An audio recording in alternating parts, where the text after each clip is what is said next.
অনেক তো হলো জেমিনি দিয়ে ছবি এডিট করা, এবার চলুন দেখা যাক সেই ছবি দিয়ে কিভাবে ভিডিওতে জেনারেট করা যায়। তো চলুন শুরু করি। আসসালামু আলাইকুম সবাইকে। আজকের ভিডিওতে আমি দেখাবো কিভাবে আপনি জেমিনি অ্যাপে ফটো এডিট করে সেই ছবিটা ব্যবহার করে গ্রুপ অ্যাপ দিয়ে সুন্দর ভিডিও বানাতে পারেন। এক কথায় বললে আজকে আপনি শিখে যাবেন একটা সাধারণ ছবি থেকে কিভাবে প্রফেশনাল ভিডিও তৈরি করবেন। সো চলুন শুরু করি। প্রথমে আমরা চলে যাব জেমিনি অ্যাপে। এখানে আপনি আপনার পছন্দের ছবিটি আপলোড করবেন, তারপর চাইলে নিজের ড্রেস, ব্যাকগ্রাউন্ড, লাইটিং বা ফেস সেটআপ সবকিছু আপনি চেঞ্জ করতে পারবেন, সবকিছু পরিবর্তন করতে পারবেন জেমিনির মাধ্যমে। সবচেয়ে দারুণ দিক হলো এটা ছবিটাকে একদম ন্যাচারাল ও রিয়েলিস্টিক করে তোলে, যেন আসল ফটোশুট করা হয়েছে। তো এডিট শেষ হলে সেটা গ্যালারিতে সেভ করে রাখুন। দেন আমরা যাব ভিডিও জেনারেট অ্যাপসে। এটা কি অ্যাপস? এই অ্যাপসটা সম্পূর্ণ ফ্রি।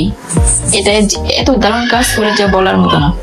সো চলুন এবার আমরা যাচ্ছি সেই অ্যাপসে। সেই অ্যাপস হচ্ছে গ্রোক অ্যাপস। এবার আমরা গ্রোক অ্যাপসে ঢুকে ইমেজ টু ভিডিও জেনারেটর বা AI video create option select করব।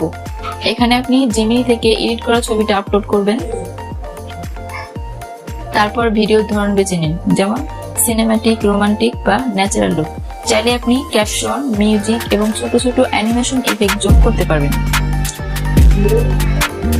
গ্রোকের আরেকটা মজার ব্যাপার হলো এটা ছবিকে এমন ভাবে অ্যানিমেট করে যেন মনে হবে আপনি সত্যি ভিডিও শুট করেছেন।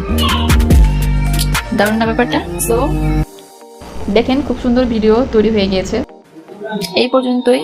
আমার ভিডিওটা কেমন লাগলো অবশ্যই জানাবেন। আপনারা উপকৃত হলে আমার ভিডিওটি শেয়ার করে দিবেন। আল্লাহ হাফেজ।